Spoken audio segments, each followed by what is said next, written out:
Librérate. ¿Quieres ser la protagonista de tu vida y brillar a cada momento? Ludic Parlor Salón es la solución. Contamos con servicios de manicure, pedicure, mini spa, mani y gel color, pedi spa, cortes, tintes, spa para cabello y mucho más. Visítanos, Boulevard Morelos, número 717, local 4, en Plaza Terza. Haz tu cita al 688-1286. Aprovecha las promociones por aniversario.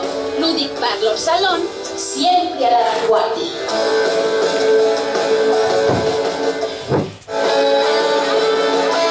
Ludic Parlor Salón, presente en Confieso que he leído.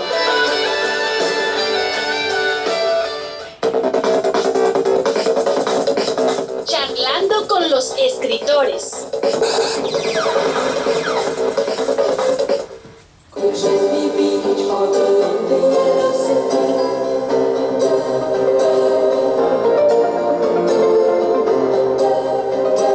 Bien, pues continuamos en el tomo 139 de Confieso que he leído, hoy viernes 14 de febrero de 2020, y como el viernes anterior, y aquí va a estar los próximos viernes, hoy está de nuevo el maestro Alfonso Torúa Cienfuegos. Como les comentaba al inicio, en la primera sesión, que fue un miércoles, platicó de él para tener la semblanza del autor. 2 días después, el viernes, nos habló del magonismo en Sonora, su primera obra historiográfica, ¿sí?, que nos presentó y que aquí comentó el maestro.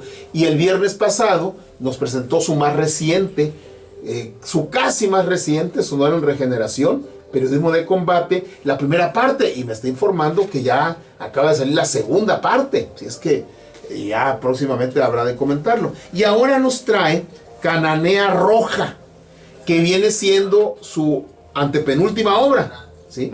La penúltima obra. Pues bienvenido, maestro. No, pues como siempre, encantado de estar con usted. Es un lujo tener sí, para mí es un placer Alfonso Torúa Cienfuegos aquí, Cananea Roja, ¿sí?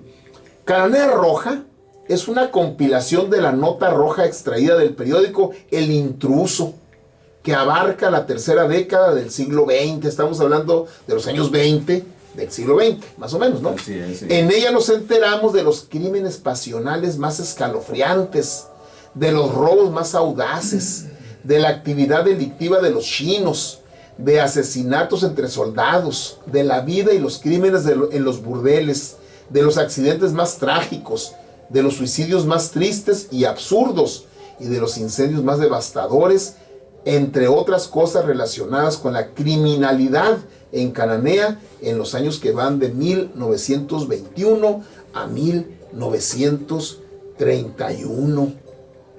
¿Y qué nos dices de esta excelente obra, por lo que estoy viendo, maestro? Pues fíjese, maestro, que esta obra, para hablar de la obra, primero tenemos que hablar del periódico El Intruso.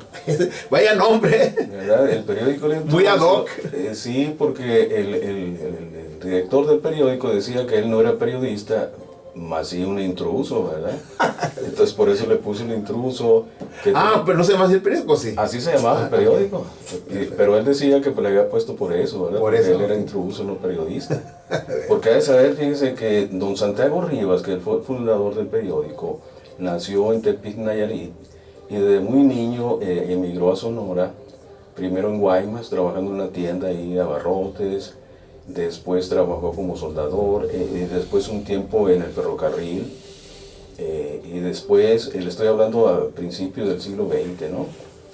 Y finales del XIX, fue a Los Ángeles, anduvo por varios lugares, y finalmente volvió a Guaymas, y ahí estuvo trabajando ya no en el ferrocarril, sino en otra parte, pero unos añitos después se le presentó la oportunidad de trabajar otra vez en el ferrocarril, y le dijeron que se fuera a Imuris y que ahí lo iban a contratar de nuevo, y junto con unos amigos se fueron allá a Imuris, pero pasaron las semanas y no los contrataban.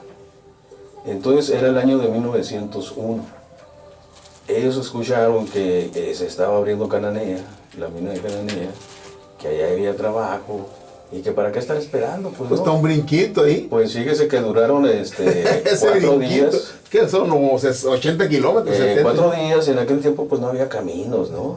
Entonces dice don Santiago que él traía un relojito, lo vendió para que un señor que traía una carreta que iba a cruzar el camino, por lo menos le llevara las mochilas, ¿no?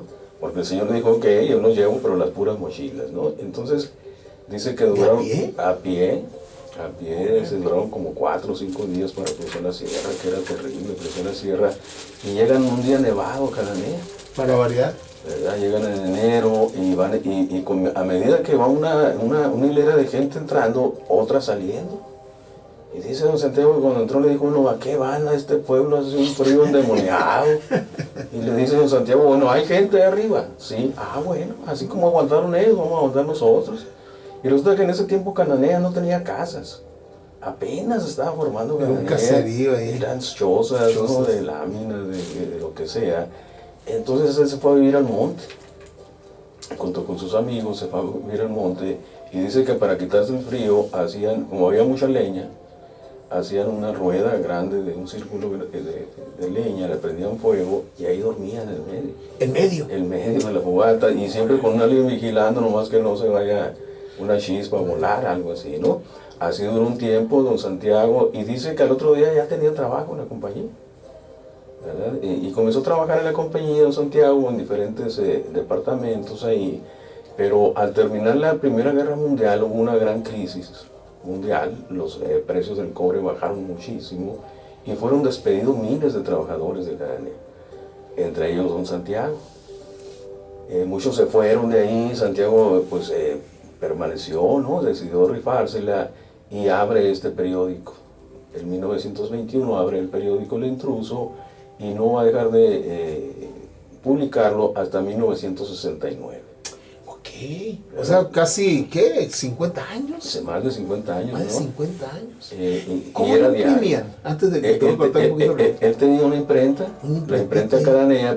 Él comenzó primero en la imprenta haciendo pues lo que se hace en las imprentas, ¿no? Invitaciones, tarjetas y todo eso. Pero resulta que comenzó la campaña anti-China muy fuerte.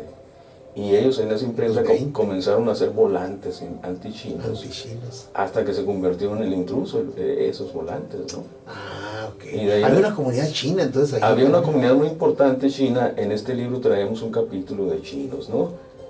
Los chales, como les decían, ¿no? Los chales, exactamente, o los hijos del imperio del sol, del sol celeste, ¿no? Del imperio celeste, perdón. Del imperio celeste. O del celeste imperio, ¿no? Y bueno, pues como le digo, él estuvo editando ese periódico durante todos esos años, y entonces yo me di a la tarea de leer los periódicos. Leí una década, de 1921 a 1931. ¿Y dónde está eso? Le pregunto al historiador, ¿cómo los localizaste? Bueno, ese periódico, había una colección que coleccionó la viuda de don Santiago, que la tenía. Ahí fue guardando los números ahí. Todos. Y primeramente lo ofreció al Museo de la Lucha Obrera en Cananea, y rechazaron la oferta en el museo por decir que no era relacionada con la huelga, pues, ¿no? Con ese criterio tan chato, ¿no? Yo se los hubiera arrebatado, obviamente, ¿no? Sí. Porque además es la historia de Cananea, ¿verdad? Bueno, entonces la donaron a la Universidad de Sonora, toda la colección. Ya la revisé, ya faltan algunos años, del 36 al 40 ya faltan, y algunos ahí, ¿no? Pero esa también fue microfilmada y está, usted lo puede consultar vía electrónica en la Biblioteca Cervantes. En Cervantes ahí tienen la colección Qué buen trabajo, ¿eh? Entonces ahí fue donde yo abrevé, ¿no? Me puse a consultarlos todo periódico por periódico. Y una de las cosas que me llamó la atención fue precisamente la nota roja, ¿no? Era un periódico jocoserio, y cuyo lema era la estulticia contra la razón. La locura contra la razón. Sí. Pero a ver, ¿qué estamos hablando? ¿Cuántas planas eran? 4 páginas. Cuatro páginas. De esas páginas grandes, ¿no? Estás hablando de 2 hojas, entonces. 1, 2, 3, 4, de 2 hojas, ¿no? 2 hojas y... Sí. Sí. El clásico periódico. Sí, el periódico. No tabloide tipo francés, sino El grande, sí, ¿no? El tipo imparcial. tipo imparcial. Así lo estuve editando don Santiago. Y le digo, ¿Y él mismo reporteaba o tenía? Él mismo reporteaba. Él era todo ahí. Él era todo ahí. ¿Qué valía? ¿5 centavos valía? Me parece que así, algo así. Como Algo así, algo así. Pues cuando yo lo vendía en los años 60 valía $1. Sí. En los 60. Sí, aunque él duró pues mucho, ¿no? Fue cambiando. Claro, pero estamos hablando de los 20, de lo que te tocó de los revisar. 20, de lo que me tocó revisar. Y le digo, me llamó mucho la atención. De cómo Pero no era solo nota roja. Criminalidad. Criminalidad. Era todo lo que tenía Todo lo ver que con no metí ahí sociales, que No, se no. casó fulanito. Por ejemplo, en el periódico obviamente usted puede encontrar de cuestiones económicas, cuestiones sociales, cuestiones políticas. Sí, me refiero al periódico en sí. periódico. Te traía ahí de todo. Sí, de todo, pero yo seleccioné las notas Claro. que tenían que ver con... Tú como historiador, Por lo pronto, ¿no? tú recortaste tu objeto de estudio, como buen historiador. ¿sí? Delimité. Delimitaste, dijiste, para empezar a delimitar, ¿de dónde voy a brevar? Pues del intruso. ¿De qué años? De aquí a acá. Y ahora, de todo esto que la nota roja. Exactamente. Porque pues era imposible agarrarlo todo, ¿no? Pero salen otros temas que vamos a trabajar más adelante, ¿no? Por ejemplo, Cananea era muy musical. Había muchas bandas de mucho prestigio. Que todavía puede usted encontrar en YouTube algunas de las canciones, ¿no? Por ejemplo, de Eduardo Seguri, de Madame Borjus, y de muchos otros músicos, ¿no? Era una cantera. ¿Y salía algo en el intruso? Claro, don Intruso, digo, don Santiago era un melómano tremendo, ¿no? Inclusive financiaba mucho de la actividad musical, ¿no? En Cananea. Entonces le digo, ese fue el tema, ¿no? Y como usted lo decía ahorita, pues vienen varios capítulos aquí. El capítulo de chinos, por ejemplo, es muy interesante, ¿no? Los chinos comenzaron a llegar a Cananea desde los inicios del siglo XX, en 1901, 1902 ya comienzan a llegar chinos, porque los chinos eran comerciantes muy visionarios, sabían dónde estaba el negocio. Sí. Y no llegaban chinos pobres, ¿no? Obviamente, llegaban chinos con dinero. Y emprendedores. Emprendedores que llegaron a invertir. Por algo los corrieron. Inclusive muchos de los edificios que hoy se encuentran en el Ronquillo fueron de ellos. Los norteamericanos realmente agarraron como 2 cuadras y todo lo demás fuera de ellos. Y los abarrotes seguramente eran de ellos. Casi el 80% del comercio era de chinos. Y usted sabe que en una tienda de chinos se encontraba uno desde una aguja hasta un elefante. Y si no lo tenían, lo mandaban a traer. ¿Verdad? De todo. Entonces eran comerciantes, muy buenos horticultores. Se apropiaron de muchos territorios ahí alrededor. Como había mucha humedad, pues eran productores de hortalizas que vendían en las calles de ambulantes y en las tiendas, ¿no?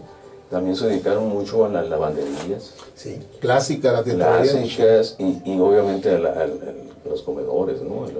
A los restaurantes. La cuestión de por ejemplo, de las lavadoras fue un conflicto muy grande que tuvieron con las mujeres. Inclusive le quitaban la chamba. Le quitaron la chamba y hubo varias manifestaciones en contra sí, que reportó el intruso seguramente. Sí, el intruso y otras fuentes, ¿no?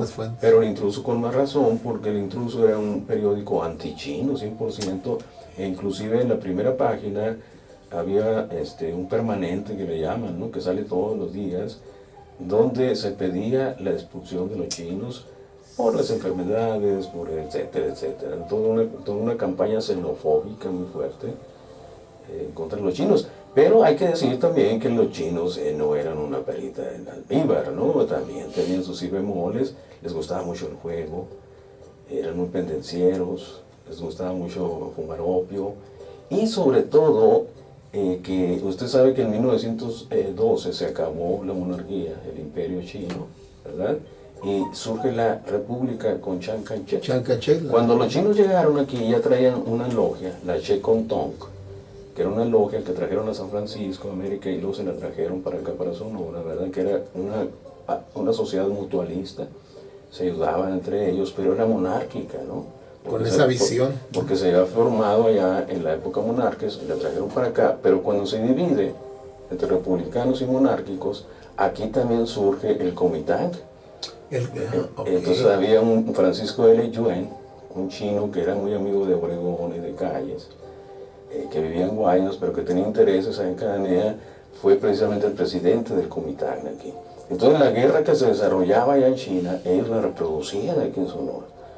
Ahí en Cananea eran muy frecuentes los chinos agarrándose a balazos. Entre ellos. Entre ellos. O sea, reproducían los Checontón contra el Comitán, se agarraban a balazos. Inclusive a Francisco de Leguén, que le digo que fue presidente del Comitán, un día que salió de Cananea en tren, llegando al Naco, todo no se bajaba del tren, apenas estaba bajando los canones cuando llegaron los Checontón y le pegaron 7 tiros ahí, ¿no?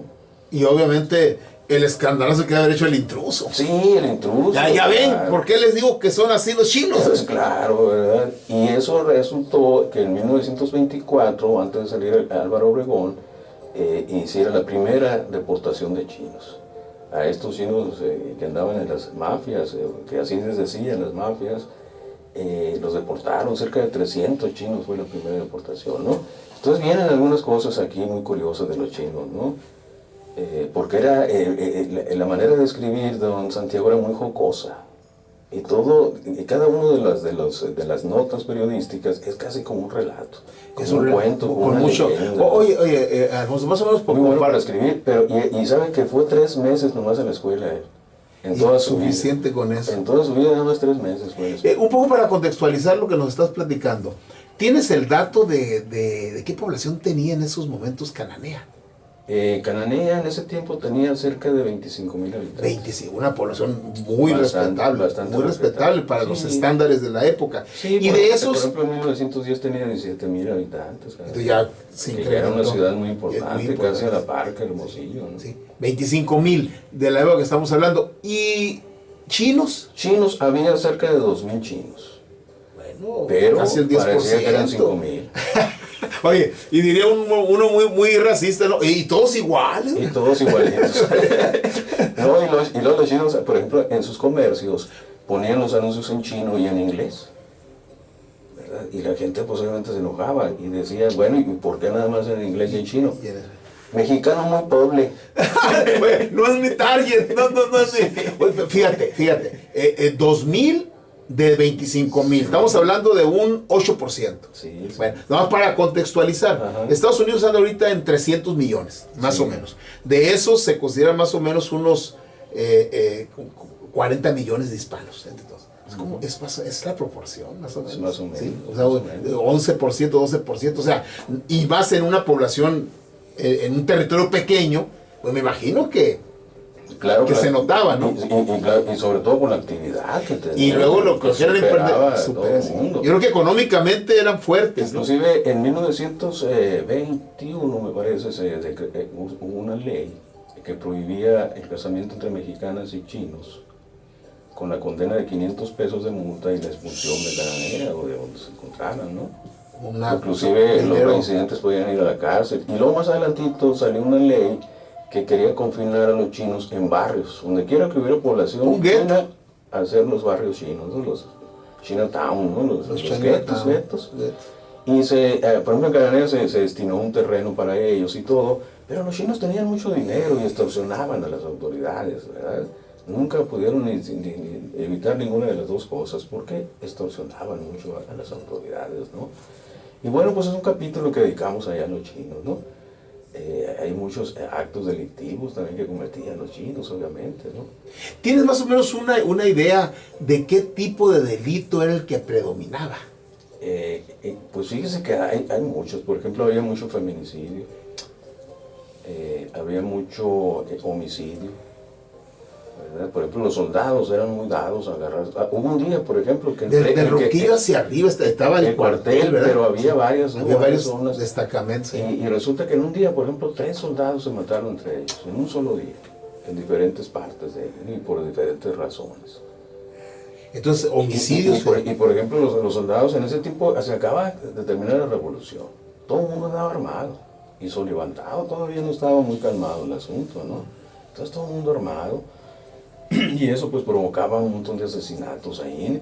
Obviamente que los robos eran muy frecuentes también, ¿no? Los suicidios, que había muchos también. Suicidios. Y fíjese qué curioso, pero también mucho muerto por rayo.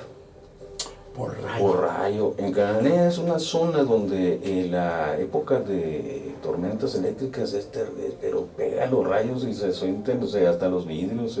Tendrá algo que ver el cobre. Yo creo que los metales tienen que ver, pero fuertes las tormentas eléctricas ahí, ¿verdad? Pues estamos platicando con el maestro Alfonso Torúa Cienfuegos, que nos trae esta obra Cananea Roja. Pues muy interesante, muy interesante. Y fíjese qué importante la preservación. O sea, que la esposa del editor, bueno, la esposa del editor, periodista, corrector, impresor, ¿no? Y vendedor, ¿no? Y vendedor.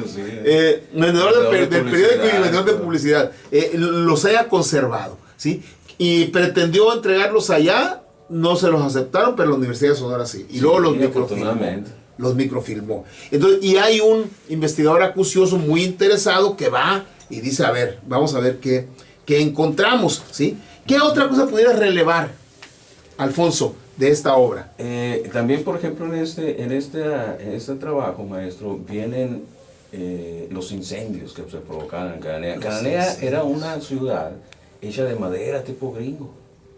Dicen que inclusive cuando estaba haciendo la ciudad no dejaban dormir, ¿no? Porque día y noche, los clavos y los serruchos. Entonces, muchas casas de madera. En 1925, por ejemplo, se da un incendio grandísimo ahí que termina con 150 casas, ¿verdad? Afortunadamente sin ningún muerto, ¿verdad? Y bueno, pero fue toda una tragedia, ¿no? Pues sí. Y luego también en Buenavista, 2 años después, en 1927, 100 casas se queman. Entonces, ¿qué se hacía? Tumbar las casas que había alrededor.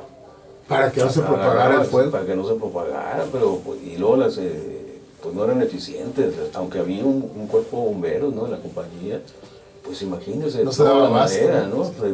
Y luego en tiempo de viento, híjole, pues las llamas, ¿no? Alcanzaban dimensiones tremendas ahí. ¿Y el fuego? ¿Qué reportaba ahí el intruso? ¿Por qué?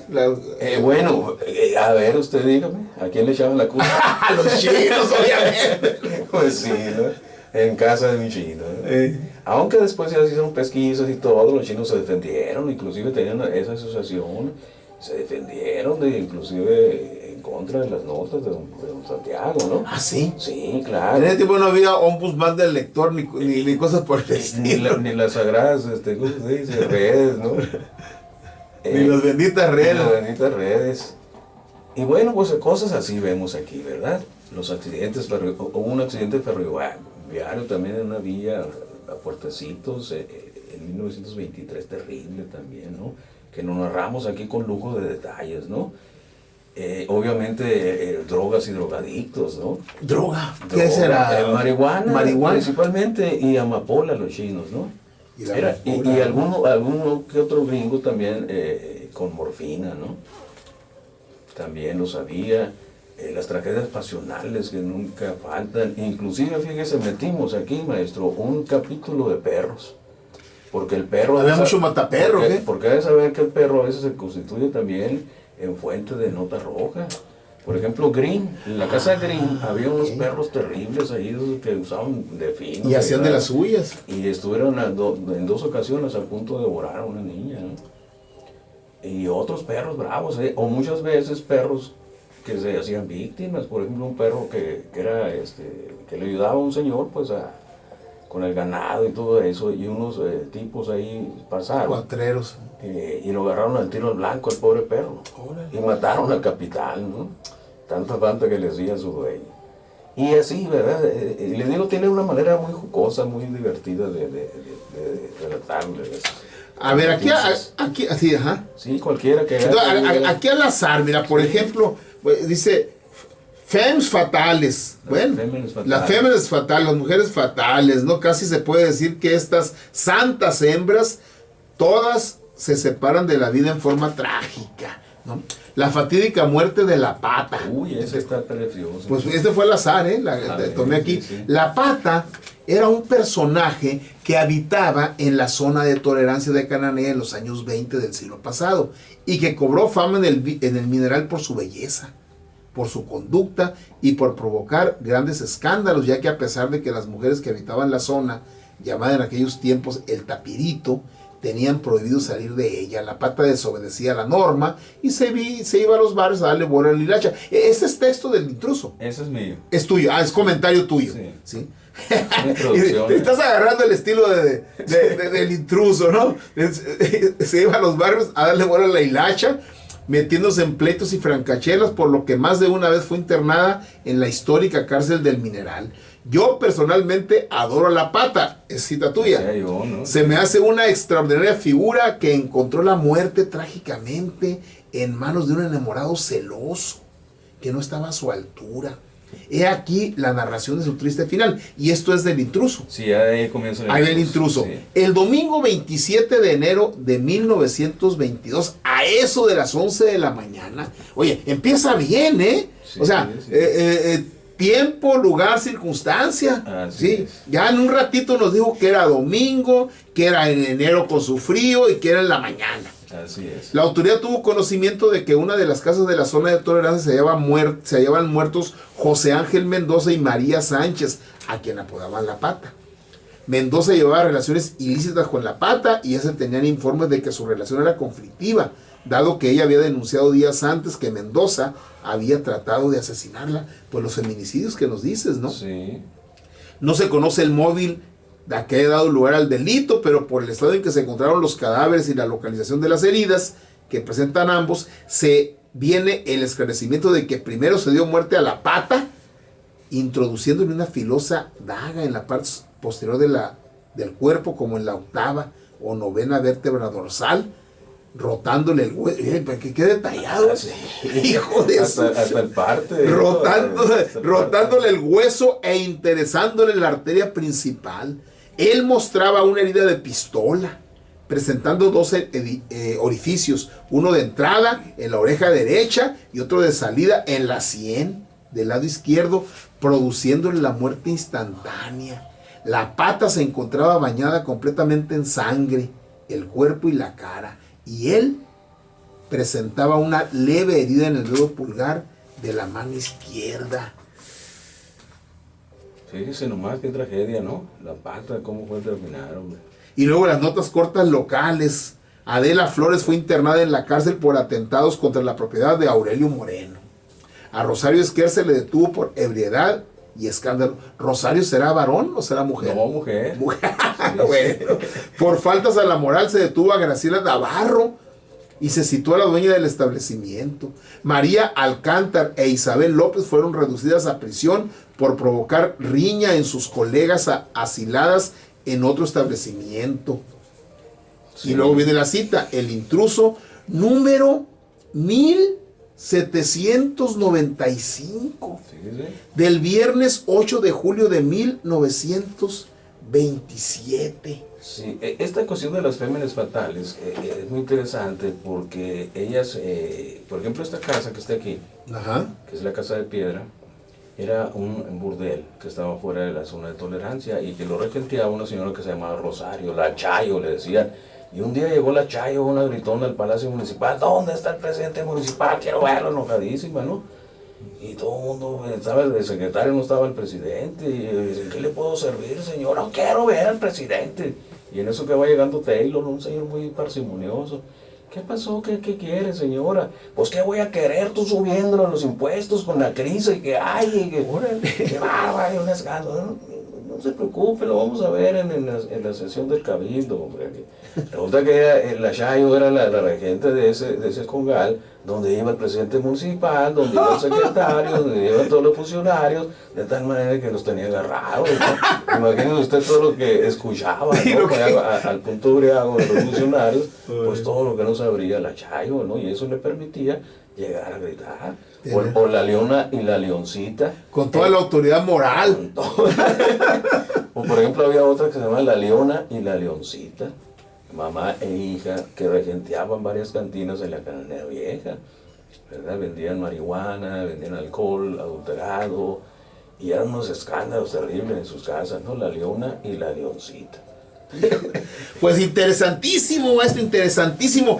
¿Dónde lo podrán encontrar Este libro lo pueden encontrar en la Sociedad Sonorense de Historia. Sociedad Sonorense de Historia, ahí en la antigua Casa Uruchurtu. Así es. ¿Sí? Pero, ¿cómo te fue la presentación? Apenas el día 27. Es el 27, perfecto. Todavía tenemos una semana para continuar. ¿Una semana? De la próxima semana. 10 días, 12 días más. Estamos hablando de que va a ser